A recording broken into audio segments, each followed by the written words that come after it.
ಭಾಳ ಮಾತಾಡ್ಲಿಕ್ಕೆ ಹೋಗೋದಿಲ್ಲ, ಯಾಕಂದರೆ ಈಗಾಗಲೇ ಭಾಳ ಟೈಮ್ ಆಗಿದೆ. ಈ ಒಂದು ಸಭೆ ಇಲ್ಲಿಗೆ ಮುಕ್ತಾಯ ಅಲ್ಲ. ಈ ಒಂದು ಸಭೆಯಿಂದ ನಮ್ಮ ಶಿಗ್ಗಾಂವದ ಕಾಂಗ್ರೆಸ್ ಪಕ್ಷದ ಬಾವುಟ ಹಾರಿಸ್ಲಿಕ್ಕೆ ಒಂದು ಉದಾಹರಣೆ ಸಭೆ ಅಂತೇಳಿ ಸಂದರ್ಭದಲ್ಲಿ ಹೇಳಕ್ಕೆ ಇಷ್ಟಪಡ್ತೀನಿ ಬಂಧುಗಳೇ. ಯಾಕಂದ್ರೆ ಇವತ್ತಿನ ದಿವಸ ನನಗೇನು ಸೋಲೇನು ಇದೇನು ಹೊಸದಾಗಲ್ಲ.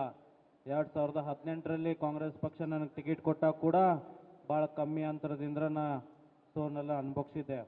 ಆದರೂ ಮತ್ತು ಈ ಒಂದು ಲೋಕಸಭಾ ಕ್ಷೇತ್ರದಲ್ಲಿ ಪ್ರತಿಯೊಬ್ಬರು ನಾಯಕರು ಕೂಡ ನನ್ನ ಬೆನ್ನೆಲುಬಾಗಿ ನಿಂತು ಕೆಲಸವನ್ನು ಮಾಡಿದರು.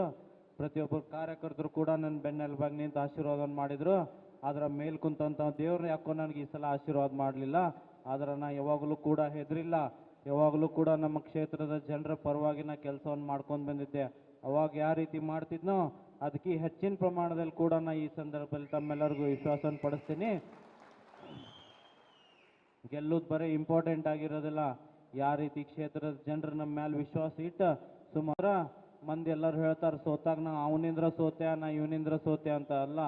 ನನ್ನೊಂದು ಸ್ವಭಾವ ಯಾವ ರೀತಿ ಐತಂದ್ರೆ ನಾ ಈ ಒಂದು ಸೋಲ ಅದು ನನ್ನಿಂದ್ರ ಆಗೈತೆ ಅಂತೇಳಿ ನಾನು ತಮ್ಮೆಲ್ಲರಿಗೂ ಹಂಚ್ಕೊಳ್ಳಿಕ್ಕೆ ಇಷ್ಟಪಡ್ತೀನಿ ಬಂಧುಗಳೇ. ಅದೇ ರೀತಿ ಗೆದ್ದಾಗ ಎಲ್ಲರೂ ಹೇಳ್ತಾರೆ ನನ್ನಿಂದ್ರ ಓಟ್ ಹಾಕಿ ನನಗೆ ಓಟ್ ಹಾಕಿ ಗೆದ್ದೀವಿ ಅಂತ ಹೇಳಿ. ಆದ್ರೆ ಸೋತಾಗ ಮಾತ್ರ ನಾ ಹೇಳೋದು ಈ ಒಂದು ಕ್ಷೇತ್ರದ ಜನರು ನನಗೆಲ್ಲರೂ ಆಶೀರ್ವಾದ ಮಾಡಿದ್ರು. ಆದ್ರೆ ಒಂದು ಸ್ವಲ್ಪ ಓಟ್ ಇದಂದ್ರೆ ನಂದು ಎಲ್ಲೋ ತಪ್ಪಾಗಿರ್ಬೋದು, ಆ ತಪ್ಪಿನಿಂದ ನಾ ಸೋತೀನಿ ಅಂತೇಳಿ ತಮ್ಮೆಲ್ಲರಿಗೂ ಹೇಳಲಿಕ್ಕೆ ಇಷ್ಟಪಡ್ತೀನಿ. ಏನು ತಪ್ಪನ್ನು ತಿದ್ಕೊಳ್ಳಿಕ್ಕೆ ಒಂದು ದೇವರು ಮತ್ತು ಹಿರಿಯರು ಒಂದು ಮಾರ್ಗದರ್ಶನದಲ್ಲಿ ತಪ್ಪನ್ನು ತಿದ್ದುಪಡಿಯನ್ನು ಮಾಡ್ಕೊಂಡು ಈ ಒಂದು ಕಾಂಗ್ರೆಸ್ ಪಕ್ಷದ ಸಂಘಟನೆಯಲ್ಲಿ ನಾವು ಯಾವಾಗಲೂ ಕೂಡ ಮುಂಚಿನೊಳಗೆ ಇರ್ತೀನಿ ಅಂತ ಈ ಸಂದರ್ಭದಲ್ಲಿ ತಮ್ಮೆಲ್ಲರಿಗೂ ಹೇಳಲಿಕ್ಕೆ ಇಷ್ಟಪಡ್ತೀನಿ ಬಂಧುಗಳೇ. ಏನು ನಮ್ಮ ಪಕ್ಷದ ಹಿರಿಯರಾದಂಥ ಸನ್ಮಾನಿಸಿದ ಸಿದ್ದರಾಮಯ್ಯ ಸಾಹೇಬರು, ಡಿ ಕೆ ಶಿವಕುಮಾರ್ ಸಾಹೇಬರು ಮತ್ತು ನಮ್ಮ ಧಾರವಾಡ ಜಿಲ್ಲಾ ಉಸ್ತುವಾರಿ ಮಂತ್ರಿಗಳಾದಂಥ ಸನ್ಮಾನಿಸಿದ ಸಂತೋಷ್ ಲಾಡ್ ಸಾಹೇಬರಾಗಿರ್ಬೋದು, ವಿನಯಣ್ಣ ಕುಲಕರ್ಣಿ ಅವರಾಗಿರ್ಬೋದು, ಪ್ರಸಾದ್ ಅಪ್ಪೆಯವರಾಗಿರ್ಬೋದು ಮತ್ತು ಕೋನ್ ರೆಡ್ಡಿ ಅವರಾಗಿರ್ಬೋದು, ನಮ್ಮ ಹಾನಗಲ್ಲಿನ ಶಾಸಕರಾದಂಥ ಸನ್ಮಾನ್ಯ ಶ್ರೀನಿವಾಸ್ ಮಾನೆ ಸಾಹೇಬರಾಗಿರ್ಬೋದು ಮತ್ತು ನಮ್ಮ ಜಿಲ್ಲಾ ಅಧ್ಯಕ್ಷರಾದಂಥ ಸಂಜಯಣ್ಣ ನೀರಿಲ್ಗೆ ಅವ್ರಿಗಿರ್ಬೋದು, ಇವರೆಲ್ಲರ ಒಂದು ಸಲಹೆ ಮೇರೆಗೆ ಪಕ್ಷವನ್ನು ನನಗೊಂದು ಟಿಕೆಟನ್ನು ಕೊಟ್ಟು ಅವಕಾಶವನ್ನು ಮಾಡಿಕೊಟ್ಟಿತ್ತು. ಆ ಒಂದು ಅವಕಾಶ ನನಗೆ ಸದುಪಯೋಗ ಮಾಡ್ಕೊಳ್ಳಿಲ್ಲ ಅನ್ನೋದೊಂದು ಬೇಜಾರ. ಆದ್ರೆ ಏನು ಈ ಒಂದು ಸೋಲಿನ ಕಂಡ್ರೆ ನಾ ಯಾವಾಗಲೂ ಹೆದರ್ಲಿಕ್ಕೆ ಹೋಗೋದಿಲ್ಲ. ಯಾಕಂದ್ರೆ ದೇವ್ರು ನನಗೆ ಇನ್ನೂ ಆಯುಷ್ ಕೊಟ್ಟಾನ. ಸುಮಾರು ಇಂಥ 10 ಚುನಾವಣೆ ಮಾಡ್ಲಿಕ್ಕೆ ಕೂಡ ನನಗೆ ಧೈರ್ಯ ಐತೆ ಅಂತ ಈ ಸಂದರ್ಭದಲ್ಲಿ ತಮ್ಮೆಲ್ಲರಿಗೂ ಹೇಳಲಿಕ್ಕೆ ಇಷ್ಟಪಡ್ತೀನಿ. ಯಾಕಂದ್ರೆ ಇವತ್ತಿನ ದಿವಸ ನಾವು ಬರೀ ಗೆದ್ರೆ ಅಷ್ಟೇ ಜನರ ಸೇವೆಯನ್ನು ಮಾಡ್ಬೇಕನ್ನೋದು ಎಲ್ಲೂ ಕೂಡ ಯಾವೊಂದು ಸಂವಿಧಾನದಲ್ಲಿ ಯಾವೊಂದು ಭಗವದ್ಗೀತೆಯಲ್ಲಿ ಕೂಡ ಬರೆದಿಲ್ಲ. ಬರೀ ಜನರ ಸೇವೆಯನ್ನು ಮಾಡ್ಬೇಕಂತಂದ್ರೆ ಒಂದು ಒಳ್ಳೆ ಮನಸ್ಸಿರಬೇಕು, ಒಂದು ಒಳ್ಳೆ ಧೈರ್ಯವನ್ನು ಇಟ್ಕೊಂಡು ನೀವು ಮುನ್ನಡೆದ್ರೆ ಎಂಥ ಕಷ್ಟದ ಜನರು ಬಂದರೂ ಕೂಡ ಅವ್ರ ಸೇವೆಯನ್ನು ಮಾಡಲಿಕ್ಕೆ ಆ ಭಗವಂತ ನನಗೆ ಶಕ್ತಿ ಕೊಟ್ಟಾನಂತ ಕೂಡ ನಾನು ಈ ಸಂದರ್ಭದಲ್ಲಿ ಹೇಳಲಿಕ್ಕೆ ಇಷ್ಟಪಡ್ತೀನಿ ಬಂಧುಗಳೇ. ತಮ್ಮೆಲ್ಲರಿಗೂ ಹೇಳೋದಿಷ್ಟ, ಇವತ್ತಿನ ದಿವಸ ನಾವು ಸೋಲನ್ನು ಕಂಡಿರ್ಬೋದು. ಈ ಒಂದು ಲೋಕಸಭಾ ಕ್ಷೇತ್ರದಲ್ಲಿ ನಾವೊಂದು ಸೋಲನ್ನು ಕಂಡಿರ್ಬೋದು. ಆದರೆ ಈ ಒಂದು ಶಿಗ್ಗಾಂವ್ ವಿಧಾನಸಭಾ ಕ್ಷೇತ್ರದಲ್ಲಿ ಕಾಂಗ್ರೆಸ್ ಪಕ್ಷದ ಗೆಲುವು ಆಗೈತೆ ಅಂತ ಕೂಡ ಈ ಸಂದರ್ಭದಲ್ಲಿ ಹೇಳಲಿಕ್ಕೆ ಇಷ್ಟಪಡ್ತೀನಿ ಬಂಧುಗಳೇ. ಯಾಕಂದ್ರೆ ಸುಮಾರು ಏನು ಇಲ್ಲಿದ್ದಂಥ ಎಲ್ಲ ಹಿರಿಯರಾಗಿರ್ಬೋದು, ನಮ್ಮ ಪಠಾಣವರಾಗಿರ್ಬೋದು, ಸೋಮಣ್ಣವರಾಗಿರ್ಬೋದು, ಸಂಜನ್ ಆಗಿರ್ಬೋದು, ಬ್ಲಾಕ್ ಅಧ್ಯಕ್ಷರು, ಮಹಿಳಾ ಅಧ್ಯಕ್ಷರು, ಎಲ್ಲರ ಒಂದು ನೇತೃತ್ವದಲ್ಲಿ ಈ ಒಂದು ಚುನಾವಣೆ ನಾವೆಲ್ಲರೂ ರಾಜೇಶ್ವರಿ ಪಾಟೀಲ್ ಅವರಾಗಿರ್ಬೋದು, ಇವರೆಲ್ಲರ ಒಂದು ನೇತೃತ್ವದಲ್ಲಿ ಈ ಒಂದು ಚುನಾವಣೆ ಮಾಡಿದ್ದು.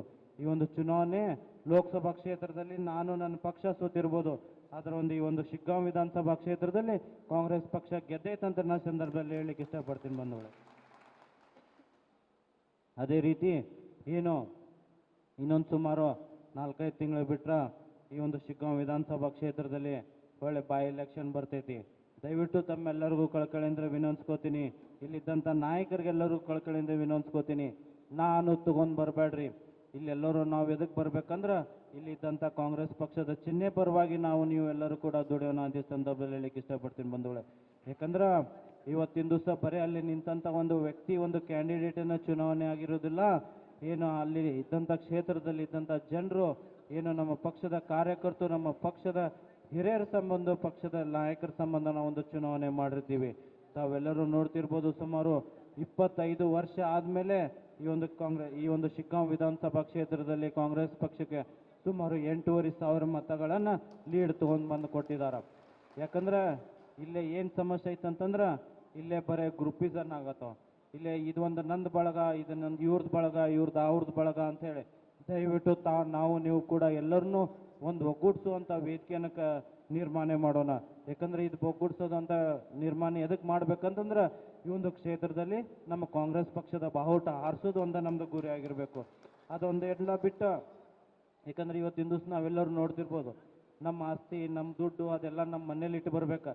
ಇಲ್ಲೇ ರಾಜಕಾರಣಿ ಮಾಡ್ಲಿಕ್ಕೆ ಬಂದೀವಿ ಅಂತಂದ್ರೆ ಅದು ನಮ್ಮ ವೈಯಕ್ತಿಕ ಸಂಬಂಧ ಅಲ್ಲ, ಇಲ್ಲಿ ಕುಂತಂಥ ಜನರ ಪರವಾಗಿ ನಾವು ರಾಜಕೀಯವನ್ನು ಮಾಡ್ಲಿಕ್ಕೆ ಬಂದೀವಿ ಅಂತದ್ದು ನಾವೆಲ್ಲರೂ ಮಂದಿಗೆ ತಿಳ್ಕೊಬೇಕಾಗ್ತೈತೆ ಬಂಧುಗಳೇ. ಯಾಕಂದ್ರೆ ಈ ಒಂದು ಕ್ಷೇತ್ರದಲ್ಲಿ ತಮ್ಮೆಲ್ಲರಿಗೂ ಗುರ್ತೈತಿ, ಒಂದು ಸಣ್ಣ ಹುಡುಗ, ಒಂದು ಹಿಂದುಳಿದ ವರ್ಗ ಸಮಾಜದಂಥ ಹುಡುಗನಿಗೆ ಸುಮಾರು 92,000 ಮತಗಳನ್ನು ಹಾಕುವ ಮುಖಾಂತರ ತಾವೆಲ್ಲರೂ ಆಶೀರ್ವಾದ ಮಾಡಿರಲ್ಲ, ಅದು ಯಾವಾಗಲೂ ಕೂಡ ನಾ ಸಾಯು ಮಠ ನಾನು ನೆನಪಾರೋದಿಲ್ಲ ಅಂತ ಹೇಳಿ ಕೂಡ ಈ ಸಂದರ್ಭದಲ್ಲಿ ಹೇಳಲಿಕ್ಕೆ ಇಷ್ಟಪಡ್ತೀನಿ ಬಂಧುಗಳೇ. ಈ ಒಂದು ಚುನಾವಣೆ ಬರೀ ಒಂದು ಚುನಾವಣೆ ಏನು ಬೈ ಎಲೆಕ್ಷನ್ ಬರುವಂಥ ಚುನಾವಣೆ ಬರೀ ನಮ್ಮ ಕಾಂಗ್ರೆಸ್ ಪಕ್ಷದ ಅಭ್ಯರ್ಥಿ ಪರವಾಗಿ ಚುನಾವಣೆ ಅಲ್ಲ, ಈ ಒಂದು ಕ್ಷೇತ್ರದಲ್ಲಿ ಇದ್ದಂಥ ಪ್ರತಿಯೊಂದು ಕಾರ್ಯಕರ್ತರ ಪ್ರತಿಯೊಂದು ಮತಬಾಂಧವರ ಚುನಾವಣೆ ಅಂತ ತಿಳ್ಕೊಂಡು ನಾವೆಲ್ಲರೂ ಕೂಡ ದುಡಿಯೋಣ ಅಂತ ಈ ಸಂದರ್ಭದಲ್ಲಿ ಹೇಳಲಿಕ್ಕೆ ಇಷ್ಟಪಡ್ತೀನಿ ಬಂಧುಗಳೇ. ಅದೇ ರೀತಿ ಈ ವೇದಿಕೆ ಮೇಲೆ ಮುಖಾಂತರ ಇನ್ನೊಂದು ಮಾತು ಹೇಳಲಿಕ್ಕೆ ಇಷ್ಟಪಡ್ತೀನಿ.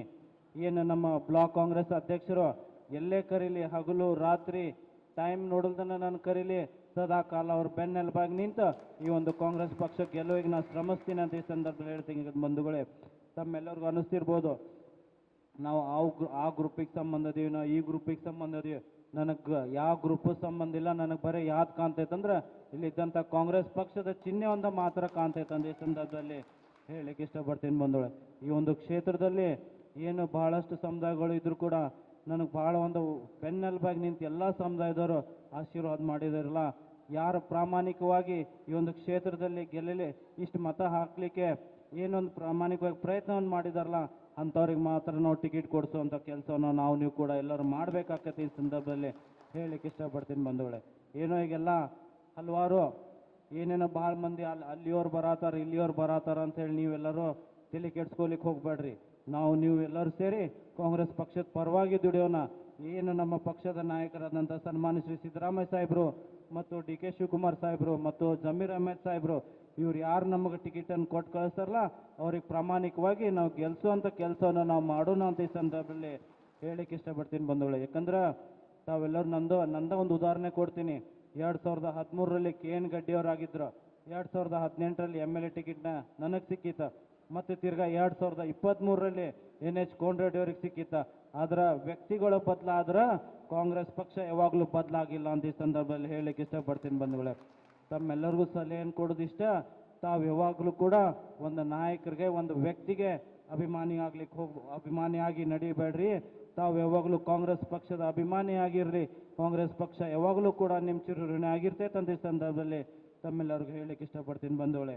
ಮುಂದೆ ಕೂಡ ಈ ಒಂದು ಕ್ಷೇತ್ರದ ಪರವಾಗಿ ನೀವು ಯಾವ ಹಳ್ಳಿ ಕರಿತೀರೋ, ನಿಮ್ದು ಏನೋ ಕಷ್ಟ ಇರಲಿ ಸುಖ ಇರಲಿ, ನನ್ನ ಕೂಡ ನಿಮ್ಮನ್ನು ಅಣ್ಣ ತಮ್ಮಂದರಾಗಿ ಭಾವಿಸ್ಕೊಂಡು ನನ್ನ ಕೂಡ ಇರ್ರಿ, ನಾನು ನಿಮ್ಮ ಕೂಡ ಇರ್ತೇನೆ ಈ ಸಂದರ್ಭದಲ್ಲಿ ಹೇಳಿ 1-2 ಮಾತು ಮುಗಿಸ್ತೀನಿ.